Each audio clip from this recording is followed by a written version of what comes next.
गंग गणपतये नमो नमः। श्रीमद् वाल्मीकि रामायण सुंदरकांड पहला सर्ग। हनुमान जी द्वारा समुद्र का लंघन, मेनाक द्वारा उसका स्वागत।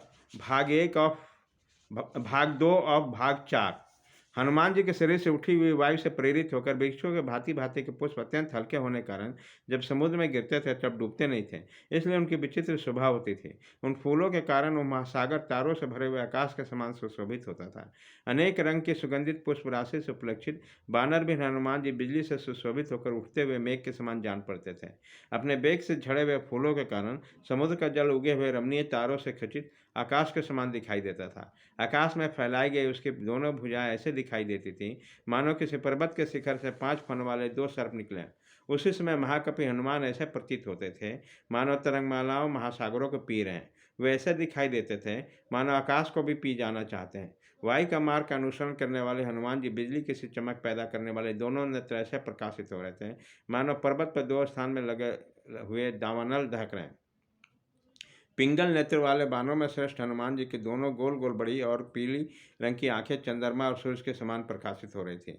लाल लाल नासिका के कारण उनका सारा मुख लाली लिए हुआ था, अतः वह संध्या काल से संयुक्त सूर्यमंडल के समान सुशोभित होता था। आकाश में तैरते हुए पवनपुत्र हनुमान जी की उठी हुई टेढ़ी पूंछ को इंद्र की ऊंची ध्वजा के समान जान पड़ती थी। महाबुद्धिमान पवनपुत्र हनुमान जी की दाढ़ी सफ़ेद थी और पूंछे गोलाकार मुड़ी हुई थी, इसलिए परिधि से घिरे हुए सूर्यमंडल के समान जान पड़ते थे। उनके कमर का नीचे का भाग बहुत लाल था, इससे वह महाकवि हनुमान फटे हुए गेरू से युक्त विशाल पर्वत के समान शोभा पाते थे। ऊपर ऊपर से समुद्र को पार करते हुए बानर सिंह हनुमान जी के कांख से होकर निकली हुई वायु बादल के समान गरजती थी। जैसे ऊपर की दिशा में प्रकट हुए प्रक्षुब्ध उल्का आकाश में जाती देखी जाती है, उसी प्रकार अपने पूंछ के कारण कपिश्रेष्ठ हनुमान जी दिखाई देते थे। चलते हुए सूर्य के समान विशालकाय हनुमान जी अपनी पूंछ के कारण ऐसे शोभा पा रहे थे मानो कोई बड़ा गजराज अपने कमर में बंधे हुए रस्सी से सुशोभित हो रहा। हनुमान जी का शरीर समुद्र के ऊपर ऊपर चल रहा था और परछाई जल में डूबी हुई से दिखाई देते थे। इस प्रकार शरीर और परछाई दोनों से उपलक्षित हुए वह कपिवर हनुमान जी समुद्र के जल में पड़ी हुई उस नौका के समान प्रतीत होते थे जिसके ऊपर का भाग वायु से परिपूर्ण और निम्न भाग समुद्र के जल में लगा हो।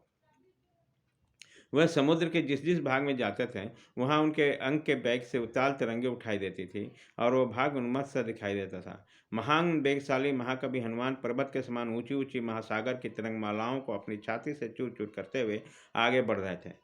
कपिश्रेष्ठ हनुमान जी के शरीर से उठी हुई तथा मेघों की घटा से व्याप्त हुई प्रबल वायु ने भीष्म गर्जना करने वाली समुद्र में भारी हलचल मचा दी।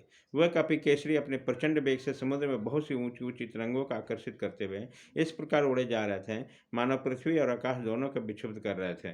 वे महान वेगशाली और बानर वीर उस महासमुद्र में उठी हुई सुमेरु और मंदराचल के समान उताल तरंगों की मानव गणना करते हुए आगे बढ़ रहे थे।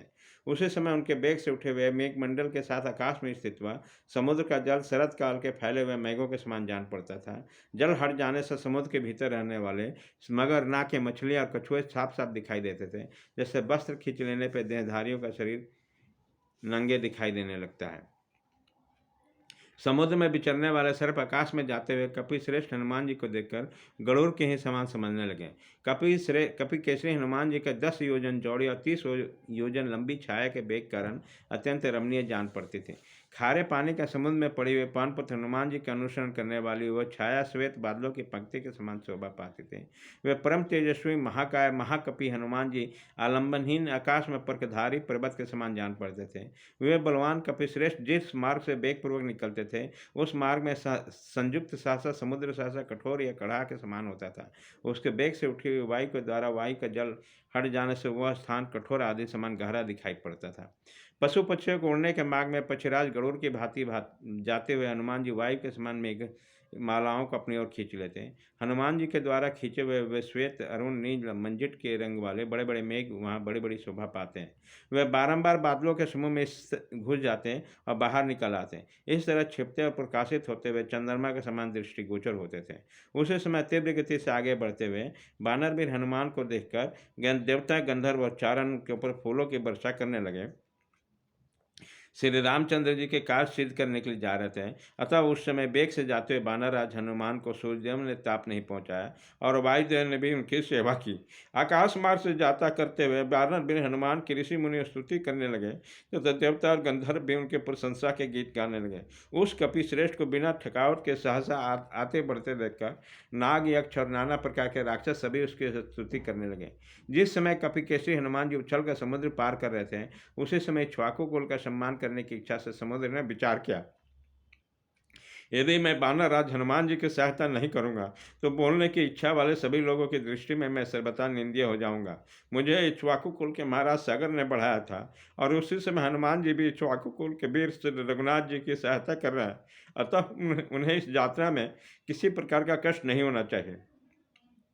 मुझे ऐसा कोई उपाय करना चाहिए जिससे वानर वीर यहाँ कुछ विश्राम कर लें। मेरे आश्रय में विश्राम कर लेने पर शेष भाग को सुगमता से पार कर लेंगे। यह शुभ विचार करके समुद्र ने अपने जल में छिपे हुए स्वर्णमय गिरिश्रेष्ठ मेनाक से कहा, शैल पर्वत, महाराज देवराज इंद्र ने तुम्हें यह पतालवासी अंसुर समूह को निकालने के मार्ग में रोकने के लिए परिग रूप में स्थापित किया है। यह असुरों का पराक्रम सर्वत्र प्रसिद्ध है। वे फिर पताल से ऊपर को आना चाहते हैं, अतः उन्हें रोकने के लिए अब तुम अप्रमेय पताल लोक के द्वार को बंद करके खड़े हो जाओ। शैल, अगल बगल ऊपर नीचे सब और बढ़ने की तुम्हें शक्ति है। गिरिश्रेष्ठ, इसलिए मैं तुम्हें आज्ञा देता हूँ, तुम ऊपर की ओर उठो।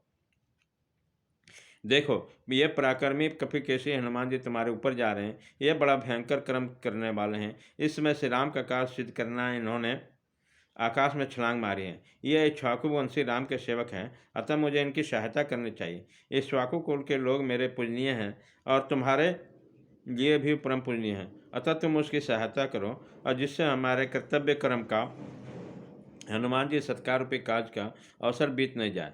यदि कर्तव्य का पालन नहीं किया जाता है तो वह सत्पुरुषों का जोग डला देता है। भाग 2 ऑफ सुंदरकांड, पहला सर्ग खत्म।